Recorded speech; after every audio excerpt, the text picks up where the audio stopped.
talk to you no more, you empty-headed animal food trough whopper. I fart in your general direction. Your mother was a hamster, and your father smelt of elderberry.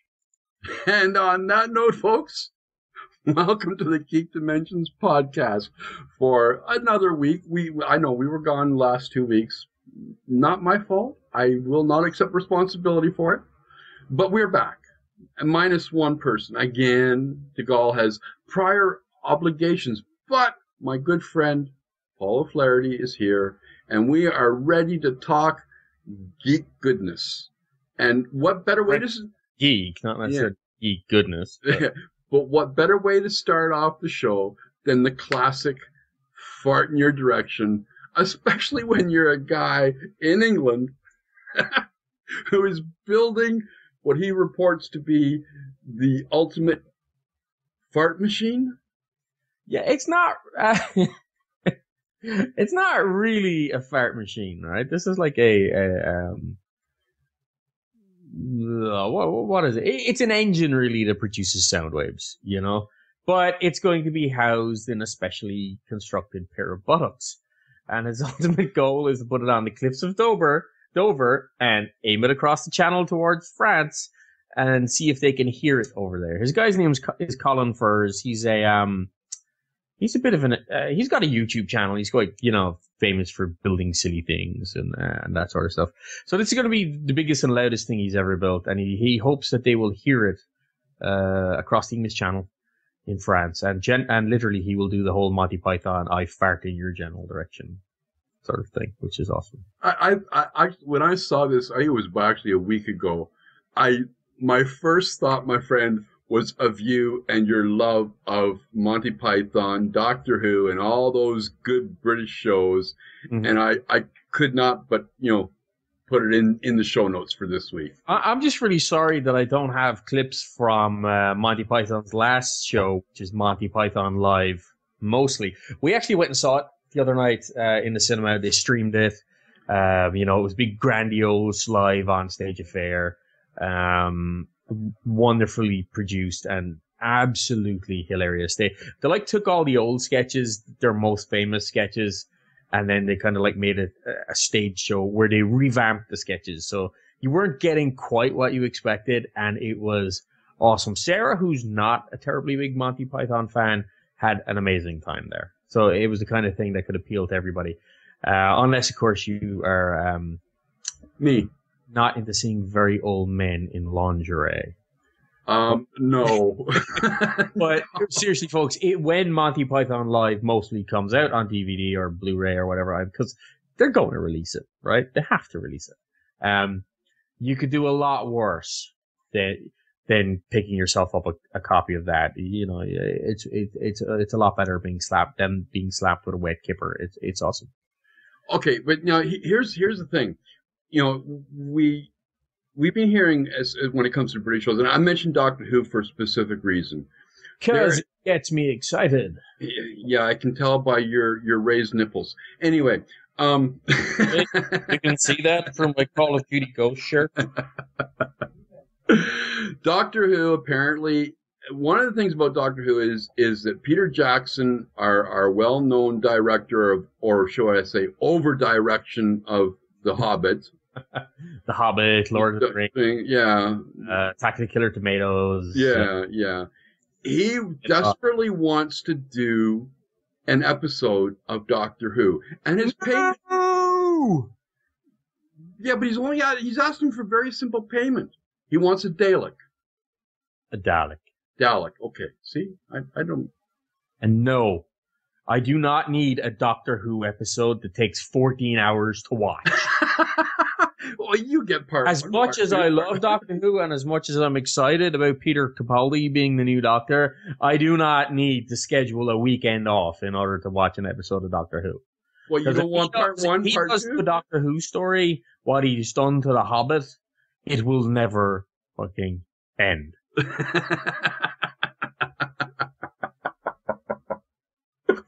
Yeah, but come on. It's, it's like, a Doctor Who geek's wet dream sort of thing, I'm a Doctor Who geek, and it's not one of my wet dreams. How about a $500,000 memorabilia collection for Star Trek? I think some people have slightly too much time on their hands, and too much money. I might need to get laid. Well, he's married. But what we're talking about is a guy by the... Okay, hang on a minute. What? Being married does not necessarily mean you get laid. Well, yeah, that's true. Says I. But, okay, Anthony Storfosa is a 48-year-old hardcore Star Trek fan that has spent, 1,500 man-hours and $500,000 to transform his basement into the ultimate Star Trek man cave. And I gotta tell you, looking through these pictures, yeah, I can see why. I don't know. I mean, for $500,000, I would expect a bit more. It's like the one room, and the pictures that I'm looking at, they've shot from. They've obviously taken multiple pictures of the same room from different angles to make it look good. But this just looks like somebody's garage got turned into a toy shop, but it was a Star Trek toy shop. Well, apparently it's their whole basement. And he went to the point of, because he wanted to build the bridge from Star Trek. And because he wasn't getting any help from Paramount or Star Trek or anything like that, he managed to track down one piece that was on the bridge. And from that, he got the make of the type of paint used, blah, blah, blah, the colors used, blah, blah, blah. And he then recreated the bridge. Look, here's the problem, right? This guy's got a wife and kids who aren't going to college because daddy's already blown out of college on Star Trek shit. All right.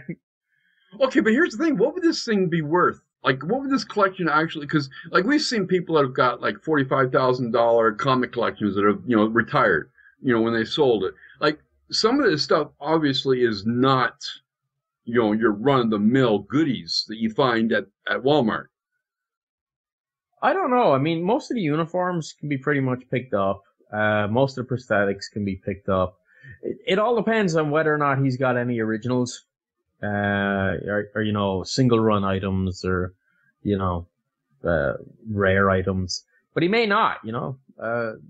Without actually getting in there and seeing the collection. Yeah. It doesn't matter how much he spent on doing his basement up to look like it. Unless you're going to move into his house, that basement is pretty much valueless except for being cool. There was that guy. I think it was in England. It was in London. He had redone his apartment, totally redone his apartment as a workable recreation of a Star Trek. I think it was Star Trek Enterprise. No, not Enterprise, but the Defiant? Yeah, the Defiant. And yeah, I remember that, and I think my commentary at the time about that was pretty much exactly the same commentary as I have on this guy.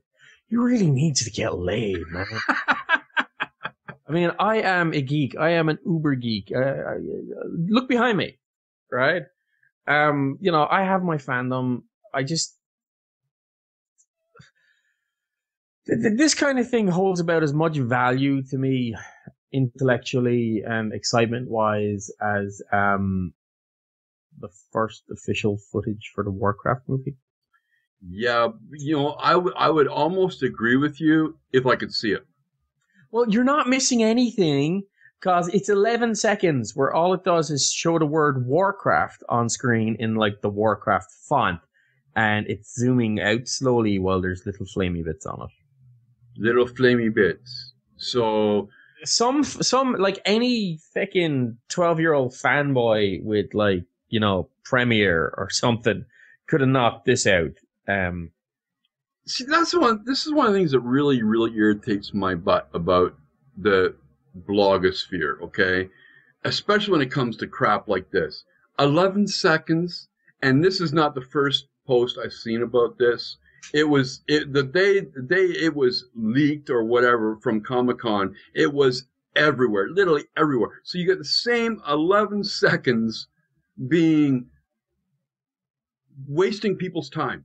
Literally wasting time. Yeah, but fanboys get excited, man.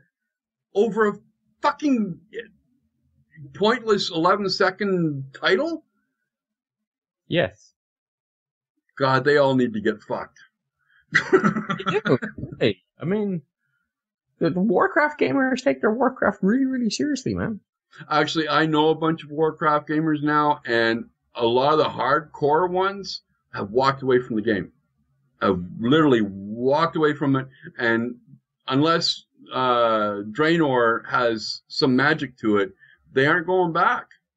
Yeah, it's kind of old at this point. You know what I mean? Well, 10 years. I used to be a Warcraft gamer back in the day, back when I lived in Denmark. That will tell you how long ago that was. But I don't know. Let's talk about something more interesting. Let's talk about Bruce Campbell. Yeah, awesome. Bruce Campbell is awesome.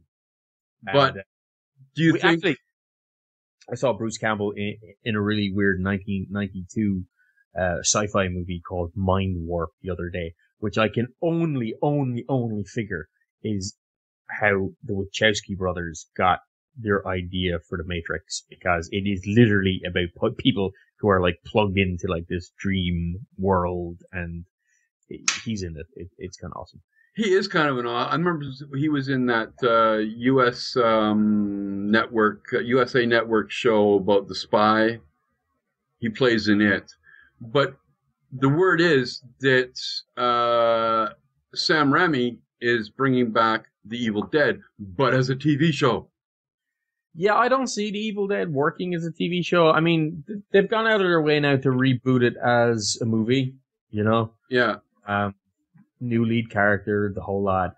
I hate to say it, as much as I love Bruce, he is the king of the B movies.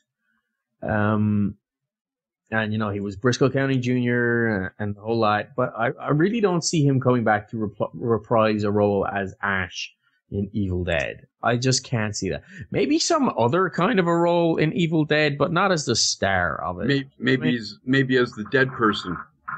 maybe he can come back as a Deadite. That would be awesome. Yeah. That would be the ultimate irony there. But, first off, we don't even know if this will happen. Yeah, there's not a lot of news. Just basically, Raimi announced that him and his brother Ted are working on the Evil Dead TV series. They did it at Comic-Con. But Bruce is getting old now. You know what I mean? Yeah, he is. Well, like I said, he's on that USA Network about a spy, CIA agent, whatever. I can't remember the name of it. And I watched the first season, and he was good. It was fun seeing him doing that. But I'm with you. I honestly, why can we not just like good shows that had their moment, just have their moment? Why are we, forcing ourselves to bring this shit back? There's a lot to Evil Dead that could become, more films and possibly even a TV series. I mean, I just... Oh, you know what came out today? It's just Bruce Campbell in the lead role. Sorry, Bruce, you just need to stick to doing Spider-Man cameos or something. Because, I have all the respect in the world for Bruce Campbell. It just came out today. As sales. Speaking of, extending the life of shows, and how Peter Jackson is well known for taking a half-hour book and making it into a multi-part movie series. Warner Brothers is facing a problem because their tentpole sci-fi and their tentpole fantasy movies are they're wrapping up. Word comes out today that they have secured the rights to Dragon Riders of Pern. Now, anybody that is a sci-fi and fantasy reader will recognize Anne McCaffrey and Dragon Riders of Pern. 22-book series, which she wrote majority of, but her son has also written a bunch of the follow-up books. They've secured the rights to all of them. Okay. Doesn't that mean they're going to do anything with them, though? No, but the chances are, because like I said, they're coming to the end of the life for a lot of their tentpole stuff right now. They need something in the pipeline. Yeah, but Dragon Riders... I can see it. The CGI technology is capable of doing it now. It is, but I kind of wonder what the hot ticket is going to be on that. You know what I mean? You've got magic, you got dragons. You got science fiction because of the threads. You've got a lot of different aspects. So I can see your point. Like, what are they gonna tie the audience into? How do they focus that to turn it into a series? You know what I mean? But here's the thing for the listeners. Given that they've got the rights to it, do you think that they will actually A, bring it to fruition as a series of movies, and B, who are they going to try and direct it more to? The fantasy fans or the sci-fi fans, or a combination of both? Let us know your thoughts. Facebook, comments, you name it. We'd like to hear from you. But what we don't want to hear... What we don't want to do is hear from you on Snapchat. No, we don't, because, I'm sorry, $10 billion? Please, somebody fucking explain to me how a chat app is worth $10 fucking billion. This because I don't care. I really don't care. You know I don't. What anybody says, but if Snapchat is valued at $10 billion, there is no denying that we are in a retarded, ridiculous bubble again. You want to talk about bubbles? Do you follow Kickstarter at all? I try not to. Did you hear about the potato salad campaign on Kickstarter? Yes, I did. 54 grand the person has raised. 54 grand to make potato salad. Awesome. I will make sushi tomorrow on Kickstarter if you give me the money. I could do with 54 grand. Really, do people... And the worst part is that, like, all right, it's not like 54,000 people donated $1 each. Some of these are big bloody donations. Yeah. Which tells me that people have money to burn. And people have too much fucking time on their hands if you can get $54,000 to make freaking potato salad. You know, I know of fundraisers out there that are, trying to make money for charity. You know what I mean? That can't get $54,000 fucking dollars. Some prick making potato salad can. You know what's funny is Dizzy Disaster made a trailer for his YouTube channel, but he did it as in a Kickstarter style. I'll send you the link afterwards. It's absolutely hilarious. It totally yanks a chain of the things like the Yogscast Kickstarter, the potato salad Kickstarter, you name it. It's absolutely hilarious. But $10 billion, like where? Can you possibly think of any reason that Snapchat is worth that kind of money? No. Because we're in a bubble. We're in a bubble. I mean, there's countries with GDPs smaller than that. For what is essentially an instant messaging client.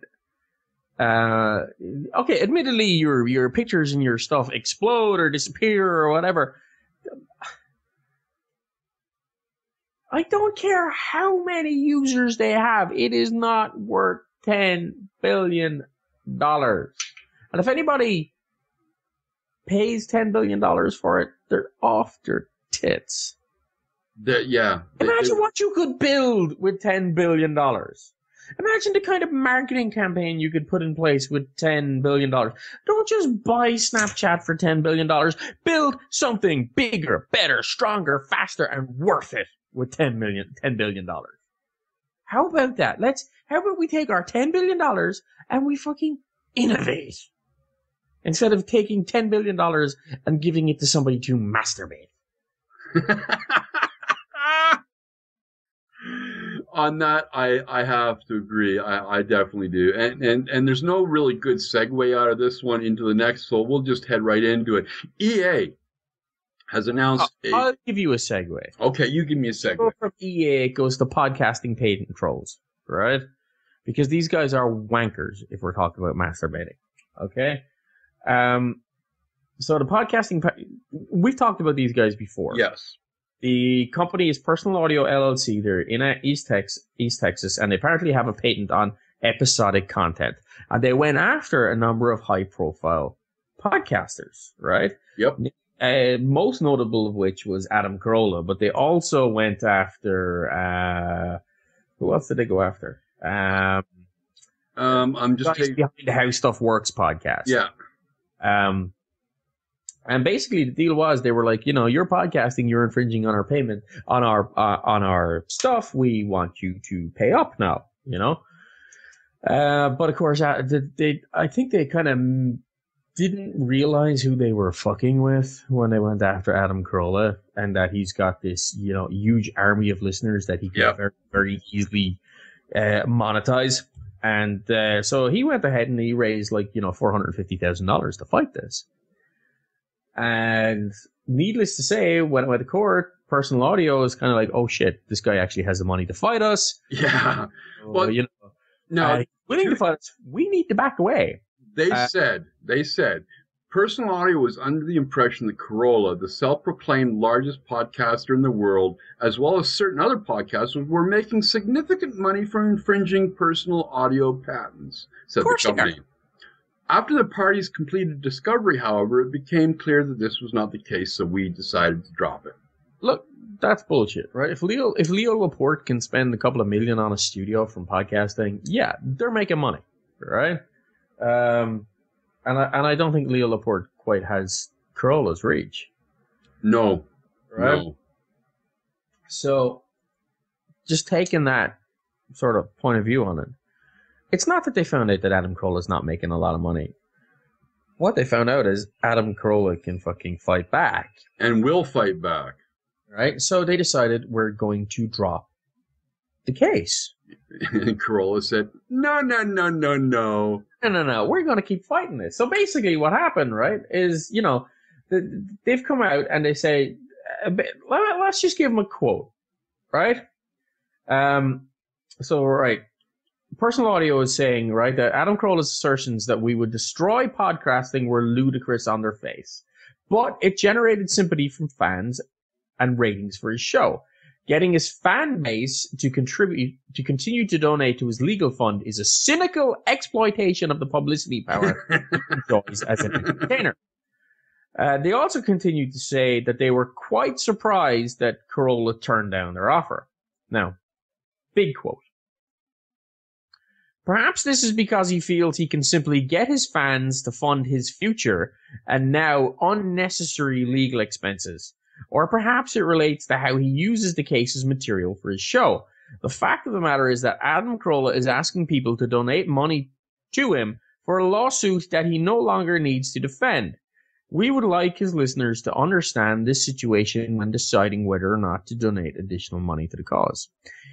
Let me give you the real life translation of this. It's, wah!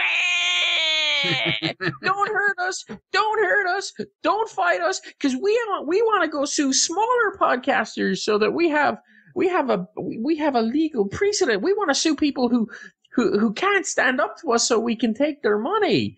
Wah! That's basically the translation. I like that translation. Can we quote that? Anytime you want to, Steve. Actually, yeah.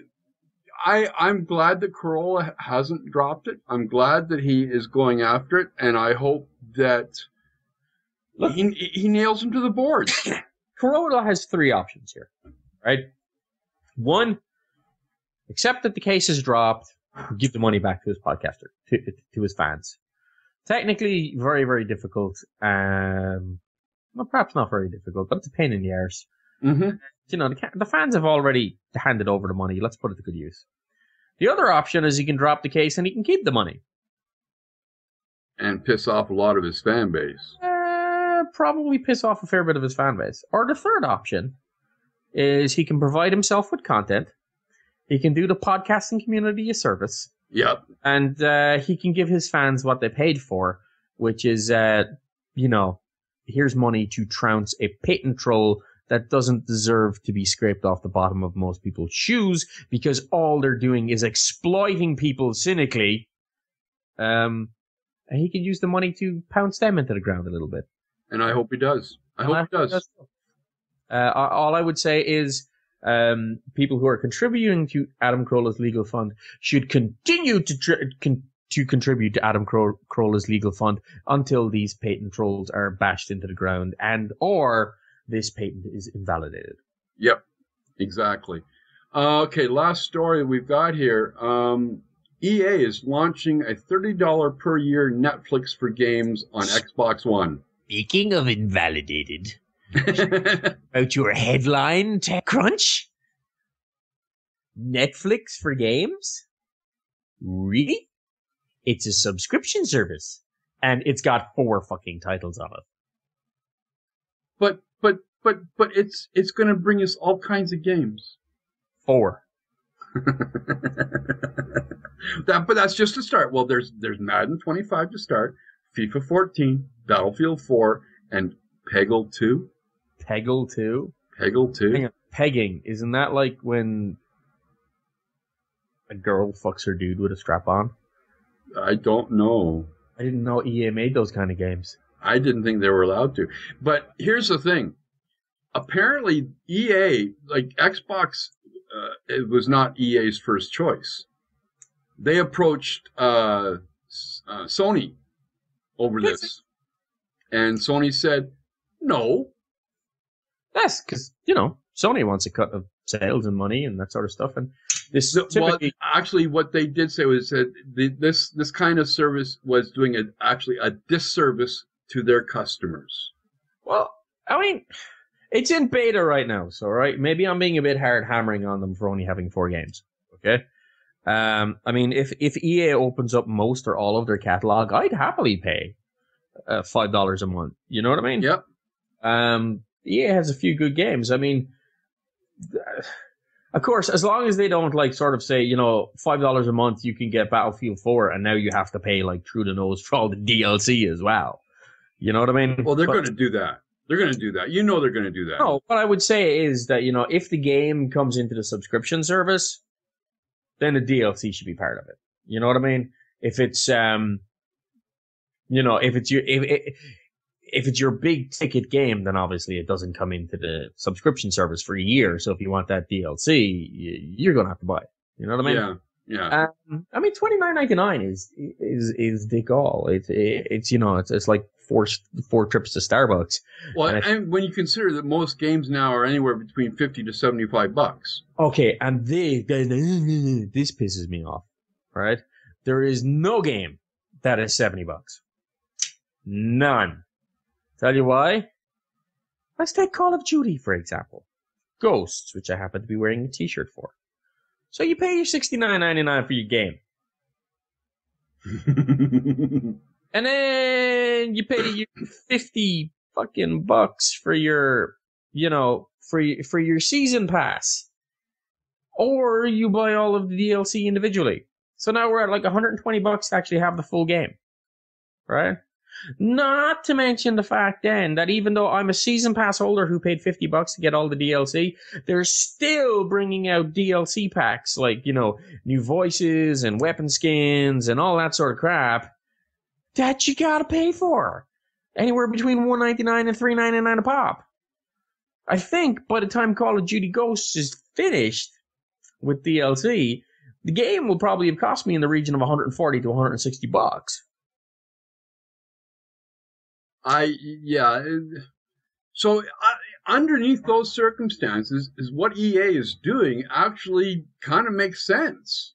Look, dude, if I can pay $5 a month and I can try the EA games, right? Even if I do have to pay for the DLC afterwards, right? If I can try Battlefield 4 and if I can try Dragon Age Inquisition and whatever, and I can play these things and I can decide whether or not I like them because there's no big monetary damage to me. Yeah. Because I can get all these games for the $5 a month, and then I can buy my DLC if I like the game, and so on and so forth. You know what? That's going to save me a crap ton of money, man. But the other thing is too is this is only console. This is nothing to do with PC gaming. No, because console users are trained to pay for this kind of DLC. I've been trained to pay for DLC. But the problem, here's a problem. I think when it comes to PC gamers, you have 2 types of PC gamers. You've got the PC gamers who will go out and spend the $70 for the game. And then you've got the PC gamers who won't go out and spend the $70 for the game, and they get it from the torrents. Yep. You see, and never the twain shall meet. You know, so I think this $29.99. It's an interesting price point. They may pick up some subscribers if they go there, but they'll probably end up like having a section in the Steam store or something. You know what I mean? Yeah. Because there's a lot of competition in that respect on the PC. I mean, they're basically talking about, you know, competing with Steam for their own products, which they probably have agreements in place for some of their products already. So they have that, but on the consoles, there's not a lot of competition for this. No, there isn't. And you know, if it works out on the consoles, then I wouldn't be surprised to see them bringing it to the PC. But we'll have to see how it goes first. But again, it's only in beta. You have to be one of the select, holy chosen few in order to get it right now. So I don't know. I'm not one. So Yeah. All right, you know, folks. On that note, you have anything that was cool and stuff from the week? Trying to think, but nothing happens. Not really. I've just been kind of overworked. I haven't come across any new software this week that was kind of cool. The big thing that I did was go see Monty Python live mostly. My recommendation is, I don't care where you get it. When it comes out, watch it. You will have a good old time for yourself. It is worth the watch, and it's probably the last time the Pythons will ever do anything again, considering they're all older than an African swallow at this point. So. Alrighty. On that note, folks, I thank Paul for joining me for another week of Geek Talk. Hopefully, DeGaulle will be back next week to join us. If not, maybe I'll just see if I... He's a bum. Yeah, I may just see if I can find another temporary host to we'll see what happens. I have my eye on one, and she's kind of a nice lady. Anyway, you're going to get your roommate on the podcast? No. Until next week, folks. Thanks for sticking with us. We will be back full force. But in the meantime, remember one important thing: keep it geek. You have been listening to Geek Dimensions On-Air podcast with Stephen Hodson, Paul O'Flaherty, and David Gall. You can send any feedback about this or any of our other episodes to feedback@geekdimensions.com or by leaving a comment on the post. You can also find us on Facebook, Twitter, and Google Plus as Geek Dimensions. If you want to subscribe to the show, you can find it on iTunes, Stitcher, Blueberry, and podcastpd.org, or you can use our RSS feed for the show. The music used in the show is Metro by Sleek Thief. The On-Air podcast is the official podcast of Geek Dimensions and everyone living a geek's life.